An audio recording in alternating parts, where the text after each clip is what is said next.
Yeah. And Good. we've had um other things happen. Like we have uh my wife's son. He's a little contrary, and we've had some issues with the family, Sure. and we've prayed to God on how to deal with it. Hmm. And he's during our studies, actually passages come right up about patience, about it's it's sometimes it's hard to explain to others how God does things in your life, but he just does it, and it just happens, and it's his hand. Hmm. It's I I got I built a garage, and I can remember when I left my first home, and I figured that was it. I would never see this again. Right.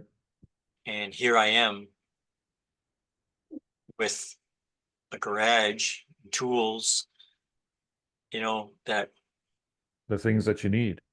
things that I need to steward Yeah. what God gives me, because everything God gives me is his. Right. It doesn't belong to me. I steward what he gives me. That's You right. know, it's like today, for instance, I have old fella up the road. He's coming to use the garage to change his tires. I told the community at church that my garage was open to everybody and anybody that needed it. Wow, that's great. Okay. I've got all the tools in there. I've got air compressor and welders and stuff like that. Right. And I and it's a gift from God. It's not me that put that there. He's made it possible through wisdom in finance, the social programs that have been supplied through the Canadian Armed Forces or Veterans Affairs. It's Right. all it's all God. It's not It's not me. you. Yeah, it's not me. It's God, right? So I don't want to be like uh, the Jews were in the Old Testament, hiding the word under the bed. The lamp under the bed. Hmm. I don't want to do that. I want to share it. I want everybody to know, and anybody that comes to me or into my garage, that's what I tell them. This is here because God put it here for you to use, for me to use, right? And God's using you through that. I hope so, because that's what I want him to do, right? I want to go back to where you mentioned about the verses too. Um, isn't it interesting how when you read your Bible, how God speaks to you? Mm. And not only does he speak to you, he speaks into the different situations that may be happening to you in your life through his word. Well, yeah, like when you get stuck on something, and Mhm. you know, and it's just like, for me, anyways, I go to my Bible to read. Just if I'm like, I don't feel anxiety anymore. I Mhm. don't feel stress anymore, and I Okay. don't have any more fear. So if I come across a situation, whether it be have to do with family or friends, or even if it's a situation I'm reading, because I follow a lot of the CAF news, and I try to stay connected, Right. and I stumble on something that's not right, or how am I going to deal with it with somebody else? Because you know once people know that you're a Christian or you're an ex-military man, they're always hammering at you about something, right? Right. How do you deal with it? Well, I just pick up my Bible and I just start reading. And, you know, I may be reading the book of John at the Mhm. time. I don't just fumble through and just close my eyes and point like this and then pick, you know, it's Right. like I'm reading through something, and Yeah. as I'm reading through it, well, today I'm thinking about something and I'm going through reading my normal reading plan, and Right. then bam, there it is. There's the answer right there. And It's just God's speaking to you through that, isn't he? yeah, yeah. Yeah.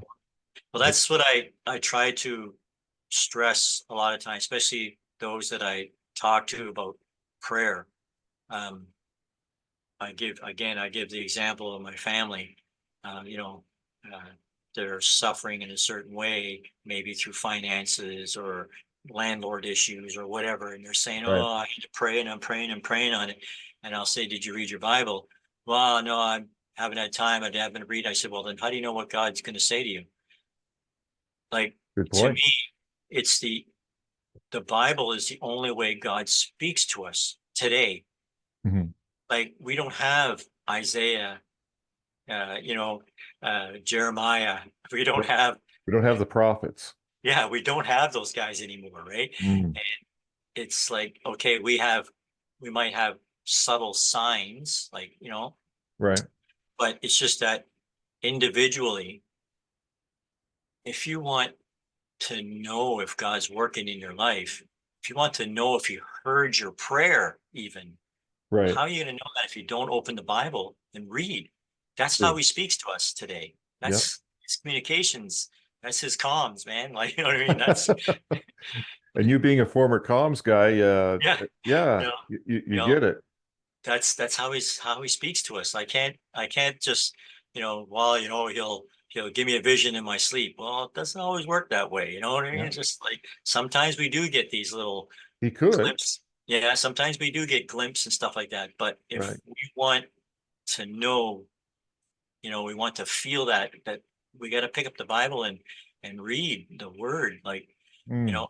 I remember um, when I was in boot camp reading the Bible, and I had I had started in Romans, Okay. and Romans is really a hard book to start with because there's a lot of stuff in Romans that refers to the Old Testament, and a lot of stuff that kind of just goes over your head for Right. someone that never read the Bible before, right? Hmm.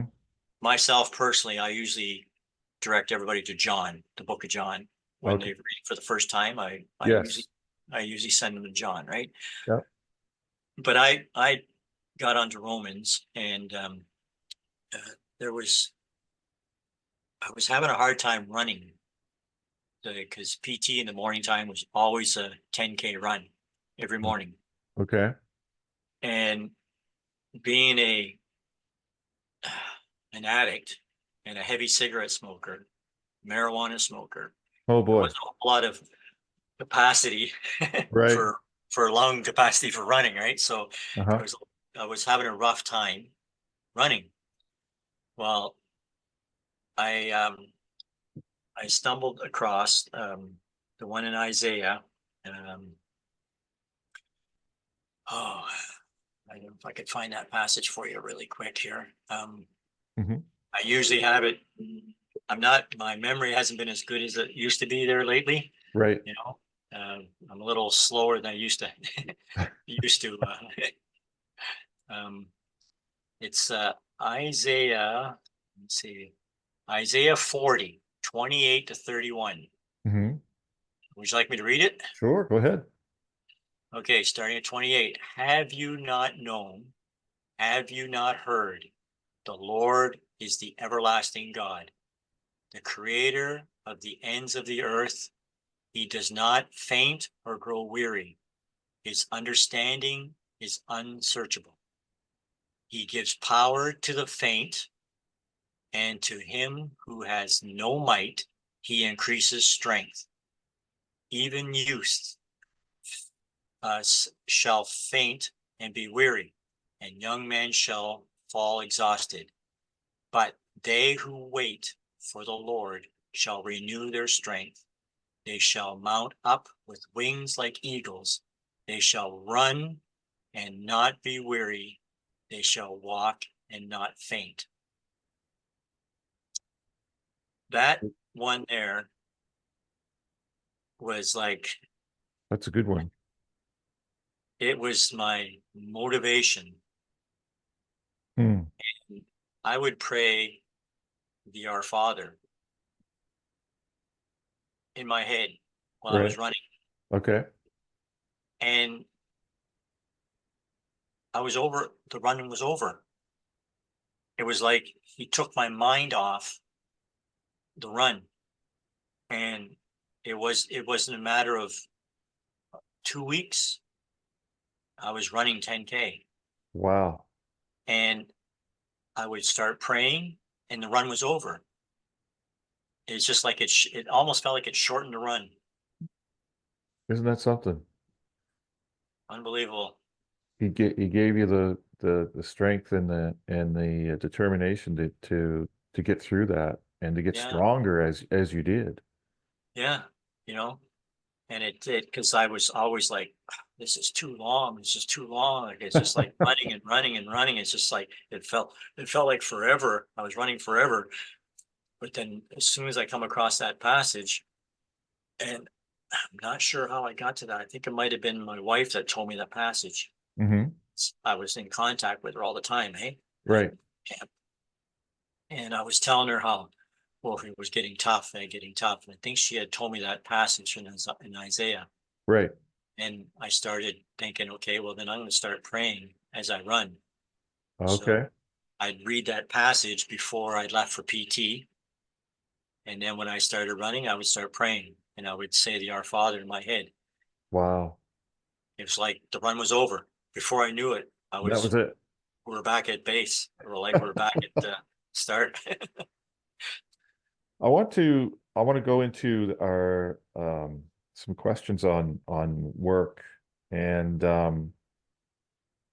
you know, were there any tensions or challenges in being a Christian in the military? Yes. Yeah, there was. Um, uh, when I first went to boot camp with my Bible, um, I got a lot of strange looks at first, laying Mhm. on my bunk reading my Bible. Right. Uh, there was one part of me. It's funny, as I was reading, um, I've always had a very hard heart. Um, you were lucky to get a tear out of me for anything. Okay. Um, I felt my heart was so heavy and I felt so sad when we had an atheist in our platoon and he used to constantly, constantly go on about the Bible. It was like and like, even to this day, I still don't understand why. Like, if you're an atheist, you don't believe in God, then why do you talk about him so much? Yeah, exactly. Like it never Yeah. made any sense to me. But what felt bad to me is that I couldn't defend the Bible at that time Okay. Because you're a new because Christian. yeah, like I wasn't even a Christian yet. Like I was just reading. Oh, It was building, like I was getting there and I could feel that change coming to me, even when I started going to the chapel. right. But he used to go on about Bible was full of contradictions and the stories were, fabricated from one, and he was just going on and on and on. And I just felt so heavy hearted. I've never felt like that before in my life that I Hmm. couldn't, next to going over to him and sending him into next week. I, that's what my go-to was at that time, Right. right? Yeah. But I couldn't defend it. And Wow. I felt terrible. Hmm. And later on, as I started to learn more, I got a little better at it. But even still, when I got my first posting. My first posting wasn't too bad. Second posting wasn't too bad. I think it was my last posting to Gagetown was the toughest. Okay. We had um, two lesbian females in our unit, Right. and believe it or not, we had a gay padre as my unit padre. I see. So it was a little bit tough at Yeah. that point because I would get actually the one young girl, she come right to me one day in the lunchroom. I was sitting in the lunchroom there reading my Bible, and she come right over, sat down, and she says, "I'm a lesbian. So what do you think of that?" Okay. But I was a little more better prepared at that time because I was saved back in 2010, and this was like 2015 15, I think it was, so I was a little bit more prepared. Right. So, but I had a couple other fellas that used to give me a hard time about it, but being more secure in my faith, it was easier to deal with for sure. Okay. Yeah. So how did being a Christian in the calf help with your work life? So Well, did you find that knowing Christ while you were serving, um, how did that help you, do you think? it definitely gave me a better perspective in understanding the people around me, Hmm. getting to know the people around me, um, caring for the people around me. Um, uh, it changed definitely my work ethics and habits. Um, knowing how I used to work before, well, you cheat the system, Right. the least of the, what is it? The law of least effort, you know, uh, you, you get paid an 8 hours wage, but you actually only work 2 hours because you pawned it off on the guy next to you, or you tried to, Oh, okay. You sent but it I down the found, line. yeah, but I found being a Christian changed the way I thought about working and the people around me. And I did my job, Okay. and, and, and then some. Right. I would help whoever needed help, and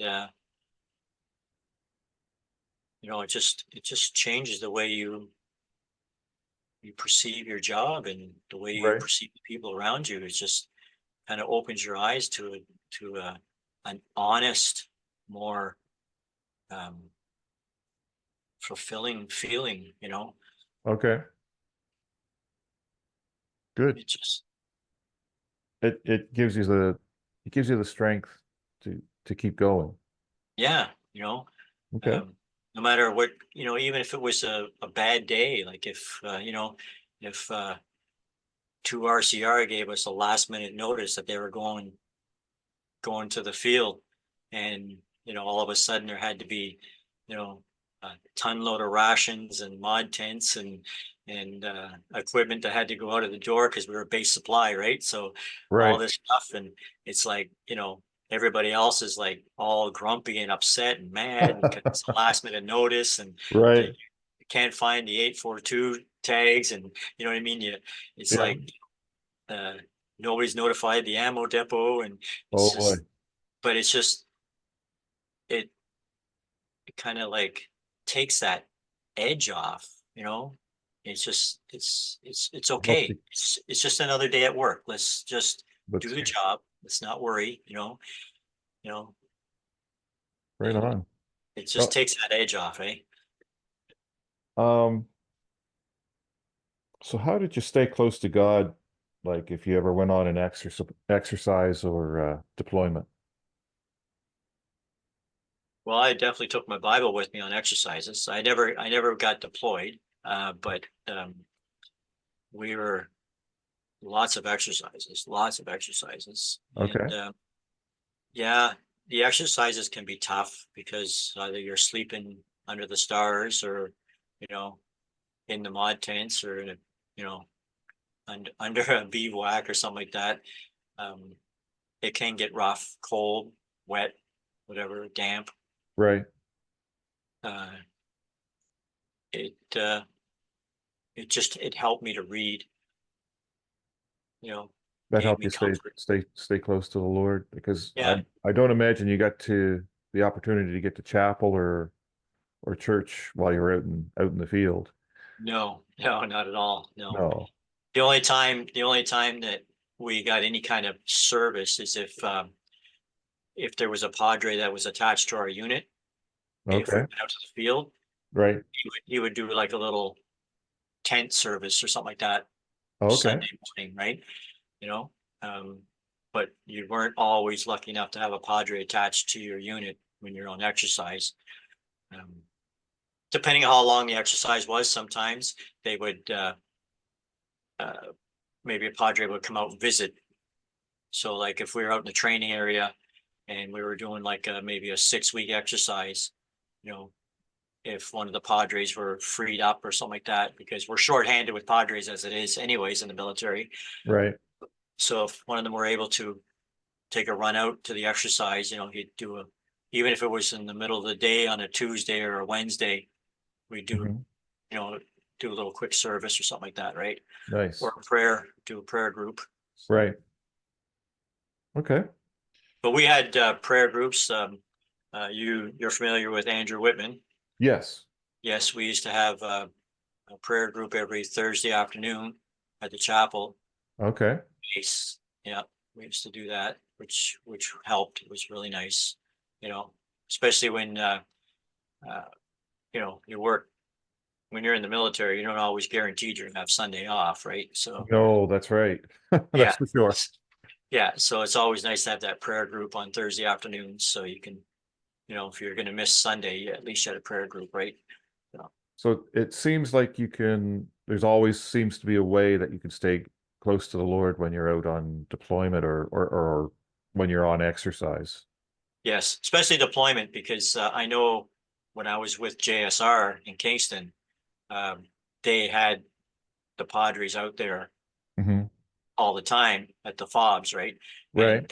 And they were running services on Sundays for whoever wanted to attend, Nice.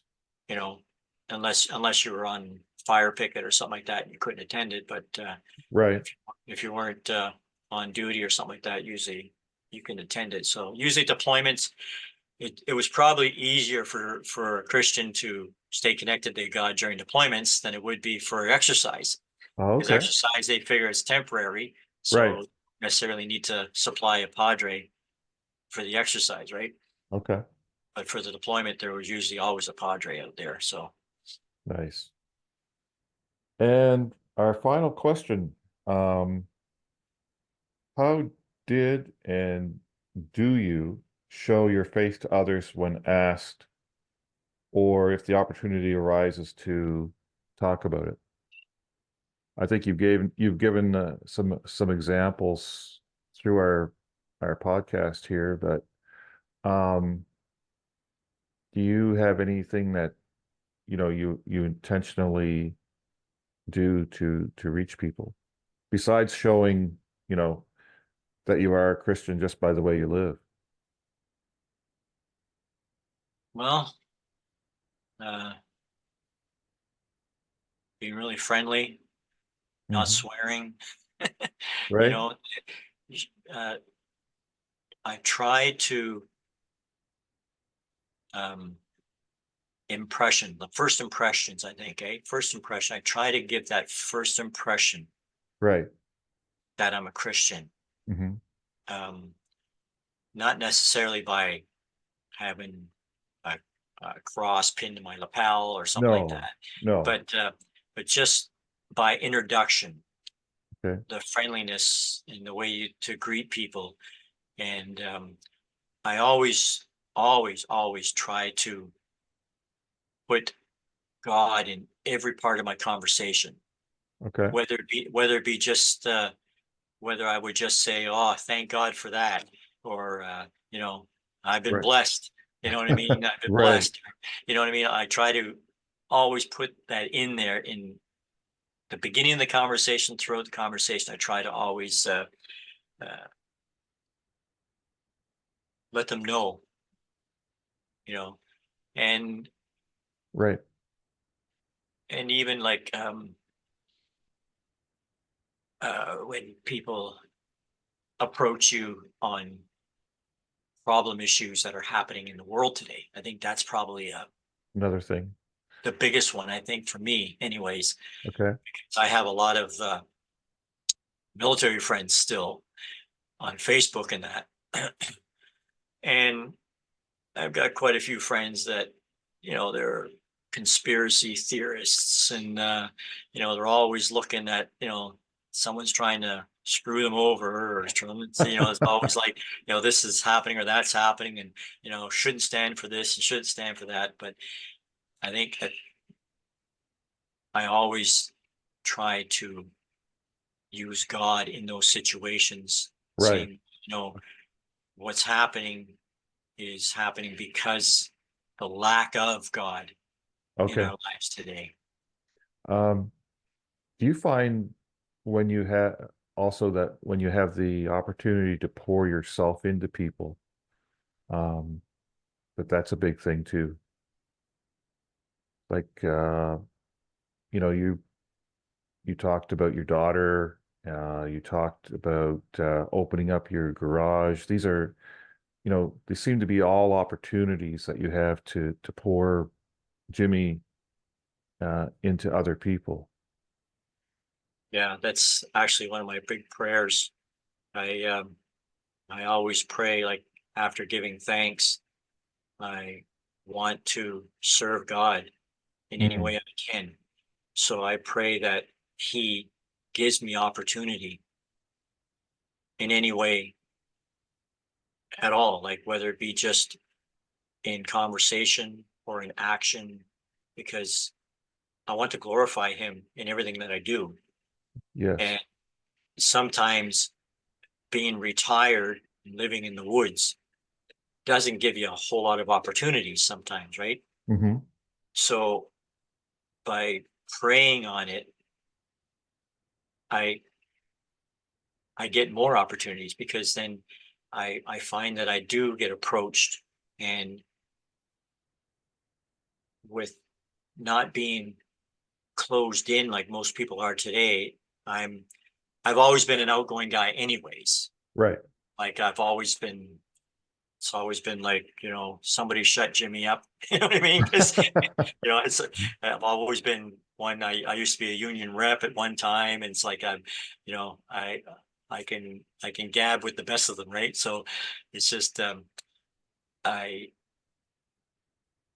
when I approach people or when I'm brought to people or people are brought to me, I believe it's always through God that this happens. Right. So I I don't want to miss the opportunity. Right. So Yeah. so right away I dive in with both feet. Sometimes it's like big mistake, Uh-huh. but that's okay because you know I want to take the chance. Like I've had times before where I've jumped in with both feet and the guys turned around and told me like right off the bat, like stick your God stuff away, you know what I mean? Like, you Right. know, and that's fine, and I don't come back with anything harsh because I've watched too many um, uh, what do you call it? They're YouTube pastors Right. and those media Christians fighting fire with fire, Yeah. and I don't think that's right. Hmm. So so I jump in with both feet, sure, sometimes head first, but if it's if it's not right, then I back out and I do it with politeness and kindness Okay. and caringness because I just keep thinking to myself is what would Jesus do? Yeah. How would Jesus react? Okay. You know, because we want to be more like him, right? Yes, More like that's him. right. Yeah. So if we want to be more like Jesus, when we read about Jesus and how he was and what he did, well, then those are examples to us. Mm. And that's what we need to share with others. We don't go in guns a blazing, you know, No. our fists clenched, like we don't, it's not what we do. As a Christian, we have to show that we have compassion, that we have caring. It's like that young lesbian girl that attacked me in the lunchroom. And Hmm. I just told her, I said, hey, I love you, and, you know, I care for you and I'll be here to help you with whatever problem you have. Like Wow. your lifestyle, like, okay, I don't agree with your lifestyle. Hmm. And but it doesn't mean that I don't care for you, that I don't love you, right? Right. And let me tell you, that changed her tune really fast. She ended up sitting with me and asking me questions about the Bible.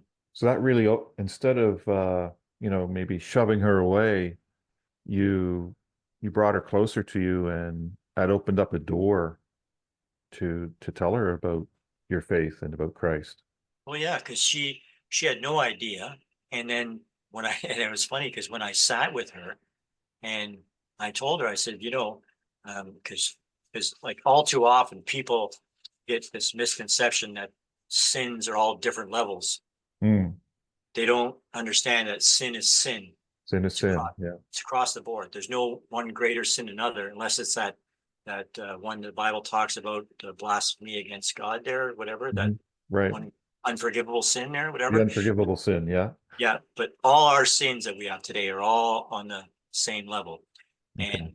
And it was funny because when I was sitting talking to her, and she was, the way she was talking to me about her lesbianism was such a great unforgivable sin. And I was Mhm. explaining to her that it wasn't, that, you know, a serial killer can be saved next to a lesbian. And I said, and besides that, I said, you know what the Bible talks about the most? Talks about adultery.